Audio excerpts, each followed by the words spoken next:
Como un malentendido, habría calificado el ministro de Hacienda, Alberto Arenas, el impuesto a los destilados, incluido en las indicaciones a la reforma tributaria. Según el texto ingresado al Congreso, la cifra era 2 puntos más alta que la que se había acordado en la Comisión de Hacienda. Vamos a conversar precisamente sobre este tema con el senador de la DC, que fue bien crítico además este fin de semana con estas indicaciones, con Jorge Pizarro. Gracias por estar con nosotros, senador. Gracias, buenos días. Gracias por la invitación. Oiga, senador, lo vimos bien enojado. Usted nos decía que no antes de entrar al estudio, pero estaba bien enojado ayer, trató de insensible incluso al ministro de Arenas. ¿Qué fue lo que pasó? Aclaremos precisamente y en qué termina esta controversia. Lo que pasa es que en el acuerdo que se había logrado en el Senado respecto al protocolo, el tema de la ley de alcoholes y la modificación no estaba dentro de ese protocolo de acuerdo. Por lo tanto, la indicación respecto al tema de alcoholes, dentro de las cientos de indicaciones que se tuvieron que hacer, se fue quedando. ¿Y en qué se tradujo? En que cuando se confecciona y aparece pública los destilados, en este caso lo que me preocupa a mí es la situación de los productores pisqueros agrícolas de la región, quedaba en un 33,5%. En circunstancias que cuando hablamos con el ministro y con los técnicos del cambio de lo que venía propuesto de la Cámara a colocar un solo impuesto plano en el Senado, no podía significar un aumento de la carga tributaria de los pisqueros. Y ese aumento entonces se traducía en 2 puntos, porque el cálculo que da transformarlo a tarifa a impuesto plano, la modificación que había en la Cámara, que era sobre la base de los grados alcohólicos, el promedio que da es 31.5 y no 33.5.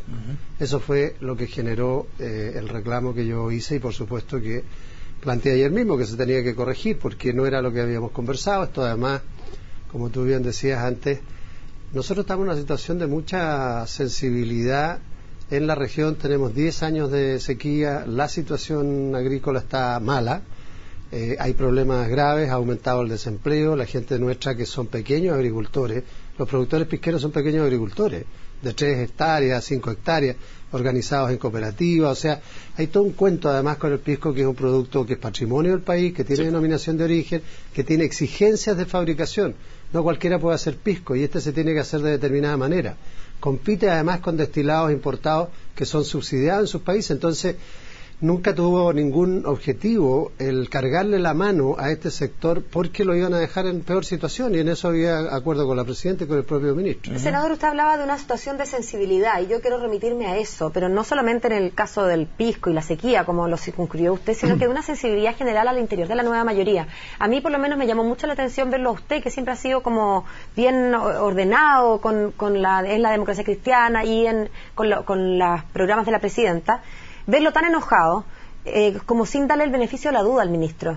A mí me llama la atención que, por ejemplo, usted no haya tenido la idea de llamarlo por teléfono para preguntarle, antes de salir a criticarlo tan públicamente, en un momento en que se ha visto mucha diferencia en el interior de la nueva mayoría en torno a la educación, en torno a los mismos tributos. Entonces, como que da una señal de desconfianza. A mí, por lo menos, como ciudadana, me pareció. Yo soy muy ordenado, primero que nada. Segundo, este es un tema que lo tratamos al interior de la comisión con los antecedentes necesarios. Esta es una situación que yo le hice ver al subsecretario de Hacienda, no en unas 3 o 4 oportunidades, antes de que se produjera esto. Lo hice con los asesores directos del ministro y con la información directa al ministro, de que cuando vieran el tema del alcohol estuvieran claro que había que respetar el acuerdo que teníamos en la Cámara y que eso en la práctica no podía significar pasar más allá de tal porcentaje. Ok, estuvimos siempre de acuerdo en eso. De manera que mi complicación era doble, justamente porque había hecho todo el trabajo interno de estar recordando lo que era esta situación. Ahora, en esto también no es un tema de sensibilidad. Yo entiendo que hay otros actores, hay otros técnicos, hay otros parlamentarios que a lo mejor querían favorecer otros sectores y no les dio lo mismo esto. Esa es la razón por la cual el ministro también corrigió inmediatamente ayer.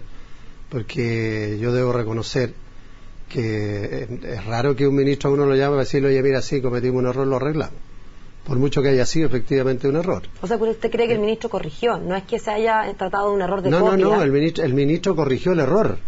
Corrigió el error, eso es lo que estoy diciendo. Lo que quiero decir es que es raro que un ministro reconozca, no este ministro, cualquier ministro, en cualquier circunstancia, en cualquier gobierno, en cualquier parte. Y eso me parece súper positivo, y justamente por lo que tú planteas. Ahora, nosotros necesitamos tener un acuerdo completo en materia de reforma tributaria. Por eso es que yo ayer, cuando hablé, estaban los colegas de ustedes en la conferencia, lo primero que dije es que nosotros como bancada vamos a respaldar completamente el protocolo de acuerdo que se logró. En esta situación específica yo hice ver mi complicación personal. Ese es el punto, senador. ¿Cuán cerrado está, en definitiva, este proyecto de reforma tributaria? Hecha ya estas indicaciones, trasladada el protocolo de acuerdo a términos más formales. ¿Esto termina por despacharse y va a salir igual, cree usted, del Congreso? ¿O hay espacio y hay margen para cambio? No, en todo lo que tiene que ver con el protocolo, que es el 99% de la reforma, está claro. Está más que claro, ya eso se abocaron de manera bastante intensa los que estuvieron trabajando en esto, si trabajaron hasta la madrugada del día sábado. ¿No vaya a haber otra sorpresa como esta, le pregunto? No, yo espero que no. ¿Y diputados y senadores van a votar entonces a favor? ¿Diputados y senadores de la ADC? Nosotros sí. Ese es el compromiso político que tenemos y lo vamos a hacer. ¿Qué pasa con Lorenzini, que lo decía el viernes en el Mercurio, creo? O Sergio Espejo también. También. Que se los diputados y los senadores nuestros vamos a votar a favor, ese es el acuerdo que tenemos, tanto en la bancada como del partido, así que en esa materia no hay dos opiniones. Es que disculpe que insista en ese punto, pero Pablo Lorenzini decía precisamente, vamos a ser pocos los que nos atrevemos a no poner el dedito para arriba. Poner el dedo, exactamente. Entonces, ¿cómo se manejan esas situaciones? No he hablado con él, eso lo tiene que ver la bancada de diputados. Y yo creo que Pablo, cuando vea también en detalle el protocolo de acuerdo, se va a allanar a apoyarlo. ¿Qué tal termina esta reforma tributaria después de todas estas tramitaciones? Desde cómo se inició, cómo estaba en el programa, quizás, si es que queremos ir bien atrás, hasta ahora. ¿Lo deja satisfecho, senador? Yo creo que termina bien, lo planteaba el día de ayer también, porque esta reforma, primero al tener un acuerdo amplio, genera estabilidad. Son reglas del juego que requieren estar claras durante un tiempo largo, no se puede estar cambiando esto cada 2 o 3 años. Creo que esa certeza jurídica, esa estabilidad en el tiempo, permite un mucho mejor ambiente para la reactivación económica, la reinversión, y sin duda que esta reforma tributaria, tal como está planteada, el próximo año, por ejemplo, nos va a permitir tener una cantidad de recursos que se van a inyectar en la actividad económica por parte del sector público. En materia de obras públicas, infraestructura, porque hay que reactivar la economía. Nosotros estamos con una economía desacelerada. Esto viene de hace un año y tanto ya, desde el gobierno anterior. Este año está tocando fondo y esperamos empezar a repuntar a fines de año y el próximo año pensar en recuperar niveles de crecimiento cercano al 4%. Entonces, esta reforma tributaria con ese horizonte también tiene ese objetivo, y como todo el mundo sabe que la reforma es para avanzar en los contenidos sociales, que es la reforma de educación, el fortalecimiento de la salud pública, el aporte al pilar solidario, que es otro de los temas gordos que tenemos por delante, yo creo que finalmente va a ser muy positivo. Senador, ¿cómo se explica que el ministro de Hacienda haya recalculado la recaudación en 8.300 millones en circunstancias de que la semana pasada recibimos el IMASEC más bajo de los últimos años y ciertamente muchísimo más bajo de lo que esperaba cualquier actor del mercado? No conozco el detalle exacto, pero entiendo que es producto de lo que significa el aumento del impuesto de primera categoría de 25 a 27 a aquellas empresas que no se acojan al tema de la renta atribuida. Esa diferencia de 2 puntos genera un ingreso mucho mayor. Lo que me alegra, porque en realidad se había cuestionado la cifra. Nosotros siempre tuvimos la confianza que la implementación del protocolo garantizaba esa cifra, y siempre algunos técnicos dijeron que podía ser mayor, y ojalá sea mayor. En la medida en que tengamos una recuperación más rápida del crecimiento, vamos a tener más ingresos también. Hay varios otros que dicen que puede ser menor incluso. Bueno, pero en esto creo yo que cuando las cosas se hacen bien, no tiene por qué generarse problemas mayores.